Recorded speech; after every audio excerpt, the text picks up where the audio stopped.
Excellentes conditions télévisuelles à tous, chers amis téléspectateurs. Vous nous suivez partout le monde entier grâce à Congo Live TV. Bienvenue dans votre émission Face à l'actualité et bon début de semaine à tous nos téléspectateurs. Vous tous partout, vous nous suivez dans tout le coin du monde entier. Bon début de semaine à vous. Aujourd'hui, nous sommes bel et bien avec un des communicateurs de la Mouka au nom de Michel Mangala, Torbeta Masolo et Talikaka Politique. On va essayer un peu de claircir sur quelques points politiques et répondre à tous vos suggestions. Merci infiniment à l'équipe technique de Congo Live pour capable à Chris qui est derrière la caméra. Tout ça, bel et bien de Michel Mangala qui je salue. Bonjour. Bonjour, Maman Gracelia. Michel, bonne santé. Oui, santé Kimia, tout qui matanga, n'a qui perdre papa. Merci, papa biologique, papa Nangai. Maintenant, nous sommes du retour pour que tout soit toujours dans les Congolais parce que les Congolais sont bien kingamingi.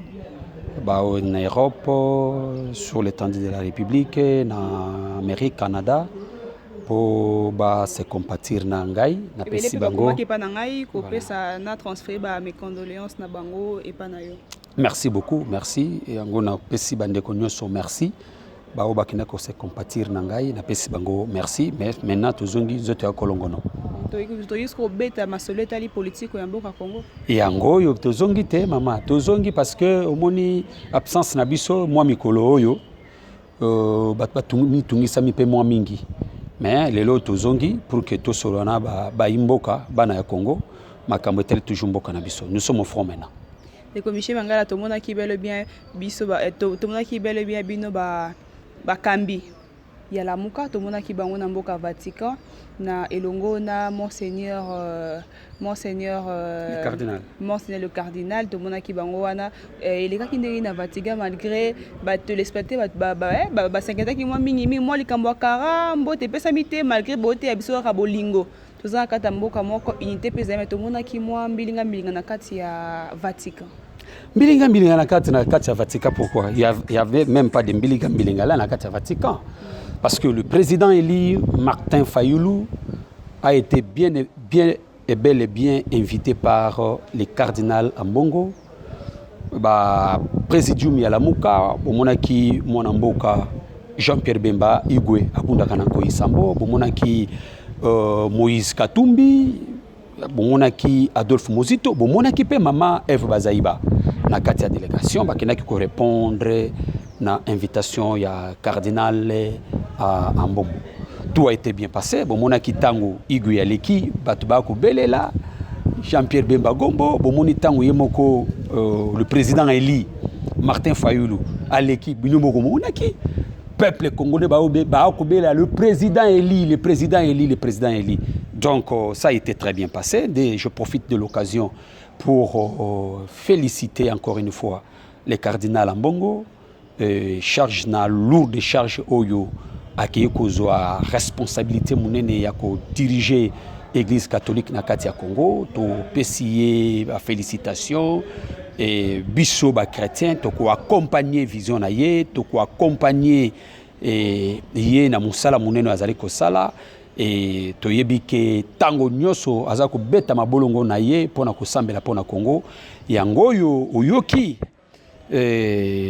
na discours il y a cardinal à lobby na kati ya Congo il n'y a pas l'opposition, il n'y a pas la majorité. Donc les Congos devaient être au centre de toutes préoccupations. Donc le peuple esengi ke bazala na centre ya makambo nyonso. Cela veut dire quoi? Donc a kotinda peuple congolais tolongo na ba sentiment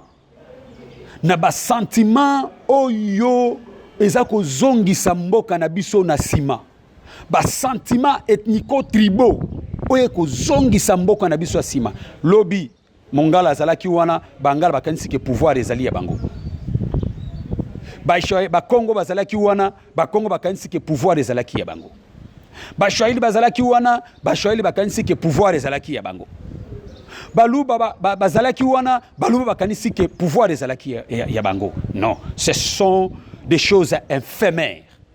Ozako zongi sabiso na sima. C'est pourquoi au moni le cardinal a dit que le peuple devait être au centre de toutes préoccupations. Et en gros, Monique Alobi, il n'y a pas l'opposition, il n'y a pas la majorité. En termes symboliques. ndeko Michel Mangala kolanda oyo monseigneur alobaki le cardinal alobaki ezaka le ya kolobaka na kata Congo tuzaka moko unité kolanda pe discours na ye to moneka ke non ezaka kolobaki kat na mboka biso Congo bolingo o esala ke opposition ezate majorité to ya biso no sobana ya tata likolo ka tata moko mais to monaki ne fils que to lobela bolingo ata mbote ata salutation et donc que ba frère lisusu ba uta na kati ya Philadelphie ensemble to monaki en petit. Oui, effectivement, Dieu est amour. Parce que ceux qui ont les mêmes Bible, Nzambe a résumé Bible na de maloba. Aimez ton Dieu de tout ton corps, de toute ton âme, puis aimer ton prochain comme toi-même. Le lenge yomoko omilingaka. Donc, l'amour est là. Dieu nous aime. Mais vous savez, na bolingo ya Nzambe pe azali kopinir biso na kati ya bolingo wana poke azongisa biso na nzela oyo etangami vol moyibi ya maponami par exemple oyo etangami peut-être tuerie koboma bato parce que na pouvoir ce sont des choses elingi koloba te ke non biloko wana tozangi bolingo te bolingo ezali.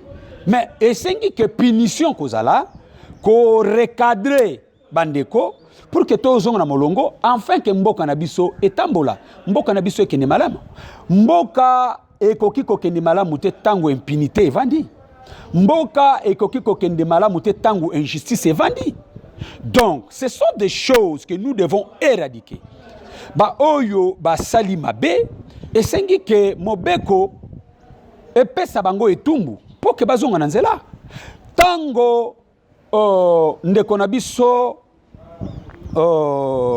ndeko Félix Antoine Tshisekedi yaza koloba akofouiner na le passé te. Bon, d'abord on demande pas aux Congolais de fouiner dans le passé, n'est-ce pas?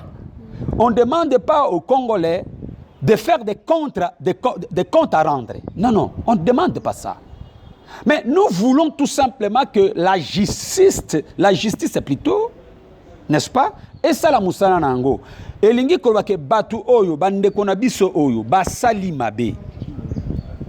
Osako yoka mama. Elingi koloba te ke totika mabe wana kaka boy parce que mabe o bango basali. Ezana ba famille oyo bazali blessé. Nazwa par exemple famille ya Chubeya. Moi c'est à Chubeya. Zwa bana ya ndeko na biso ndeko na biso Rossi. Zwa famille ya Arma Tungulu.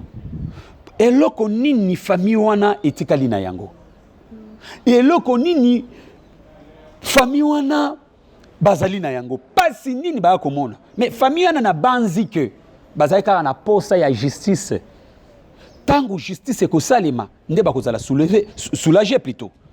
Donc ezali te que to zali na likanisi ya mabe na dan contre bandeko ba o basalaki mabe ezali te que to zali kosala politique moko ya ranking ya ba compte à rendre non te mabe oyo bango mo basali esengi kepe mboka na biso ezali mboka oyo c'est un état de droit mboka moko ezali na mobeko parce que mobeko wana tango yango ezali yango nde esengi sala musala na yango pour rendre justice na bandeko oyo bakendaki kokufa parce que balingi ke mboka na bango etambola malamu parce que baza ko revendiquer ke mboka etambola malamu babomi bango.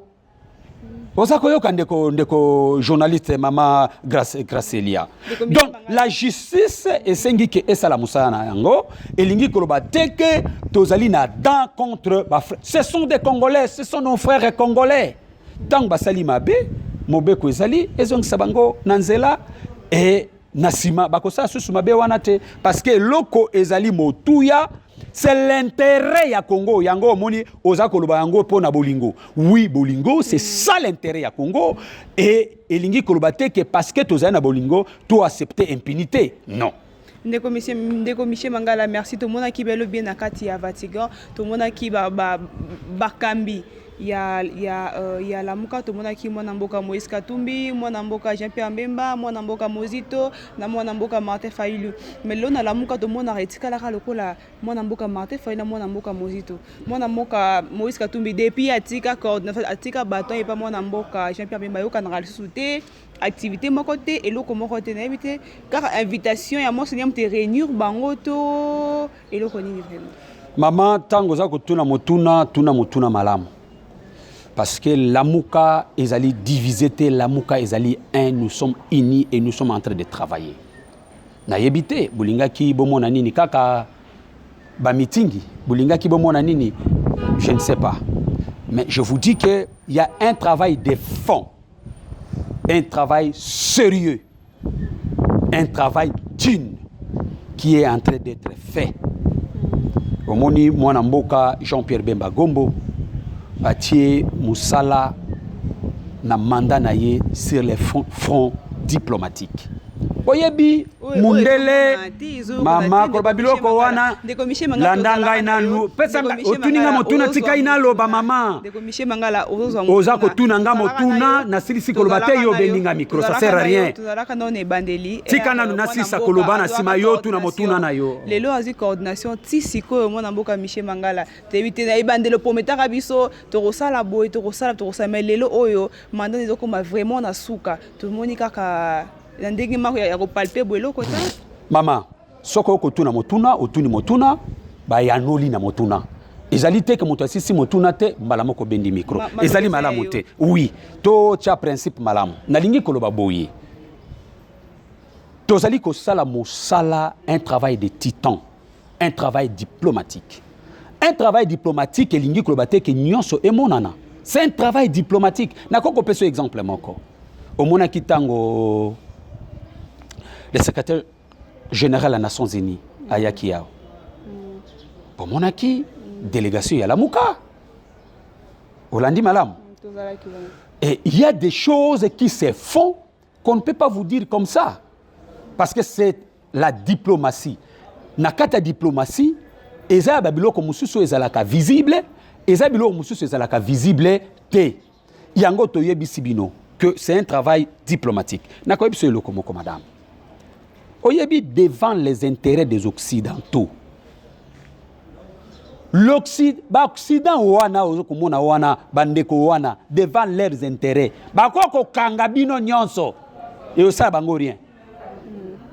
Bakoko kanga même Martin Fayulu et osa bango rien.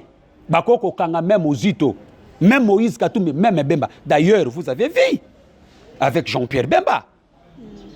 Lelo tant que la vérité reste la vérité, et ya kanango kaka malé meti ekomaka omoni baye ko laver lelo Jean-Pierre Bemba na kati ya vérité wana. Mais pour mettre ces Occidents devant un fait accompli, mais il faut faire la diplomatie. Et lelo naza ko yebisa yo toche bango devant un fait accompli. Yo yebi makambo yo to yebisa ki bango. Yebisa ngo bino. Ndenge bozali wana bozali ba responsable historique na union c'est ça que comme la République démocratique du Congo. Mais to yebisa ki Occident, to yebisa ki même secrétaire général tangwa yawa. To yebisi même ba konzi mosusu oyo ezala Jean-Pierre Bemba, ezala le premier Mozito, ezala le président Mafa. To kutani na bango to yebisi bango yango que ils sont des responsables historiques. Po oyo ezali ko komela ba congolais bango esengi ke ba asime yango parce que lelo nakoko peso exemple moko oyebi que Sénat américain va reconnaître que les États-Unis d'Amérique, n'est-ce pas, va cautionner tricherie où il s'est passé dans la RDC. Si ce n'était pas ce travail diplomatique. Le Sénat américain va reconnaître yango. C'est le travail des travaux diplomatiques qui se font pour que tant que peuple na biso à côté lima, tant que peuple na biso à lamuka pour poser des actes et comme que balandela présidium balandela ba konzi na biso parce que soko lingi ko bomanyoka kangaye na moto ata bois qui va venir na ye moyen que ezo ezate ko bimaka tsaka ti esili na sima bo remettre bo réduire à silence. C'est le travail que nous avons fait. L'Occident de bazali wana bazali conscient que tout ce qui arrive na kata RDC bangonde bazako créer cette injustice là devant le peuple congolais. Yangoyo madame mikolo ezali koya oyebi ke réunion à présidium ezali na Kisangani na sima ya réunion wana ndeko yoka pour il fallait d'abord tozwa bango en pied levé nde tozwi bango ndenge to kangi bango singana kingo maintenant etikali siko temps ya peuple pour agir sur le terrain. Pour maman omoni kotambola ba voyage oyo ba voyage leki belé ezali pona ko buka pona ko loba makambo moko oyo contre lamuka pour que ba croire na lamuka te ezali ki combat diplomatique nde vandaki bandaki ko beta. On a dit que c'est un combat diplomatique. Bon, monite, bah voyage. Avant d'Akate. Avant d'Akate. Asali, il a fait si c'est des 50 et quelques, ceux qui 60 et quelques voyages. On aurait intérêt à peuple. Ah, maman. Madame. Pour intérêt à peuple, qu'est-ce que le Congo a gagné? Dans tout ça, le Congo a gagné quoi? Il y a le bien intérêt à peuple. Oui. Entre guillemets. L'enseignement gratuit. L'enseignement gratuit, c'est dans la Constitution, dans votre Constitution. Ce n'est pas un cadeau. Et c'est qui va appliquer cette disposition. Mais dommage. Donc, comment on va appliquer d'une manière anticipative. Oyo lelo bandiko yoka ke ba grève et bandiko ko salema mo susu ezali na agitation. Il y a un diplôme d'État qui a 1900 et le communauté gratuit. Et ils ont contribué. Il y a une continuité. Maman, bino bozali ba panzi sango. Ba panzi sango, il faut bazala instruire, to déformer peuple te. Quand nous parlons de la gratuité de l'enseignement, il n'y a pas nini. Nakoko betolo historique tendenge. Gratuité ana ezalaki même na époque ya Mobutu. Mais et comme qui n'attend mon au régime à Mobutu et quoi qui susu ko futa ba enseignate nde ko futa ba enseignant ko financier enseignement te nde sala esenga kike arrangement moko esalema entre ba parents na ba école nde ba bino bana na biso ba ko fanda boité il faut que bana biso batanga biso moko ba parents tozui ba étude ya bana na biso en charge. Yango monaki ke ba parents babandaki kofuta misolo na place ya l'état. Nde oyoki constitution elobi ke gratuité il faut ezala. Yango yo omoni ndeko Félix Antoine Tshilombo aye kosala déclaration wana. Et ndenge asale la kiango asala ki d'une manière anticipée. Yango omona ke lelo ba école mususu ezuza kozonga mususu ba grève bandiko kota na agitation boka ki Sacré-Cœur 2 jours bana batanga kité donc maman landangai nasi sakoloba yango yo kike gratuité wana ezali mo muke na mwa mobulu boyi na boyi mais souci na biso ezali ke bana batanga gratuité wana esengi ke ekokisama parce que ezali disposition constitutionnelle. Maman. Alors, okoyako tunanga motuna Banque mondiale apesi Ndeko Michel Mangala, avant d'abord to komanda no wana lelo mandat si ndeko Mama to sisa malambo ya gratuité na sima to kota na mandat. Ndeko Michel to bandaki na mandat to koba ti to koma peka na au banque mondiale ko pesa 1 milliard wana et tout. Lelo mandat to koma na suka ndeko Michel Mangala.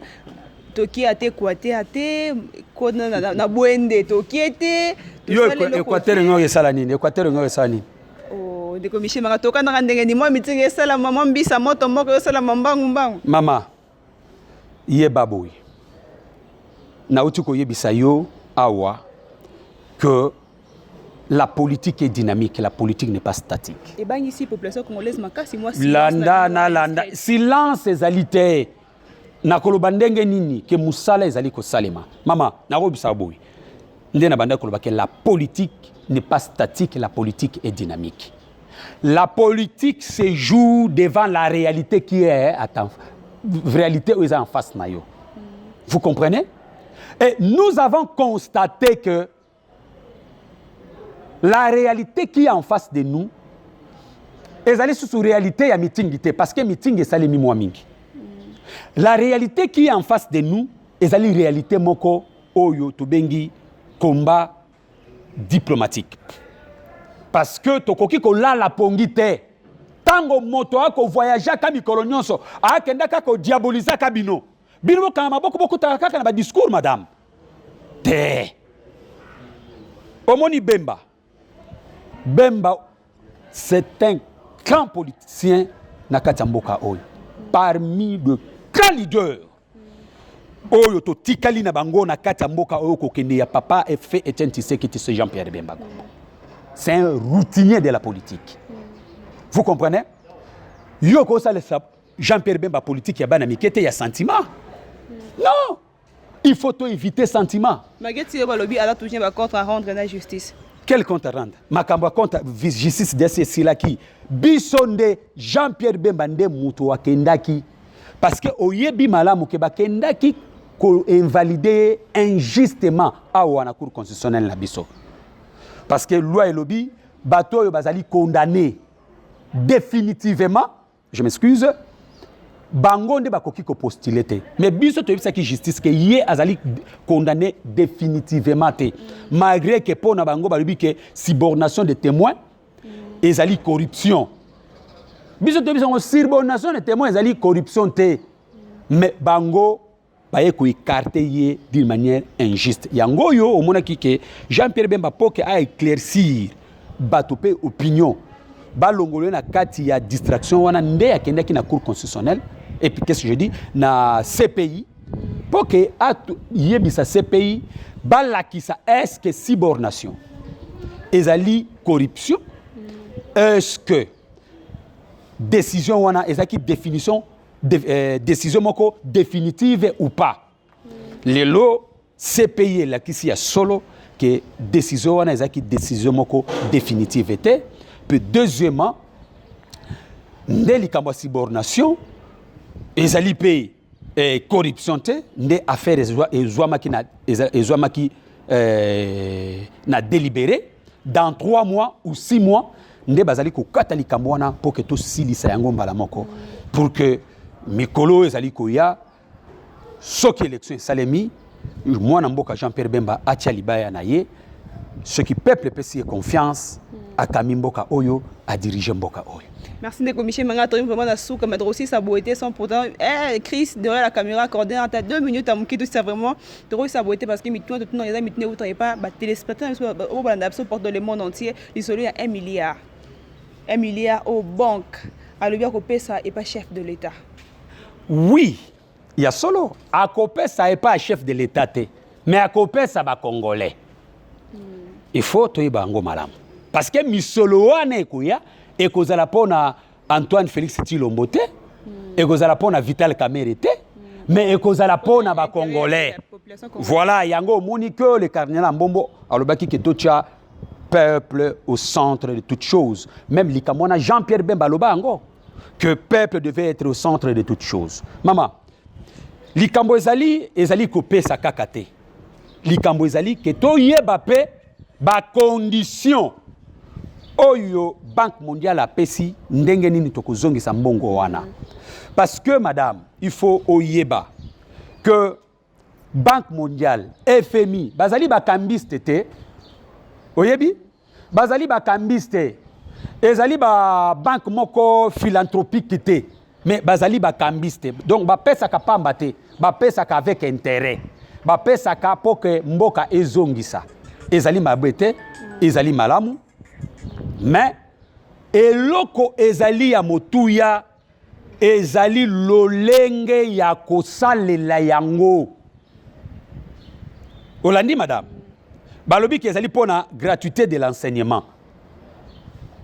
Ndenge maintenant bakosalela yango et mbongo wana ezala effectivement pona gratuité de l'enseignement.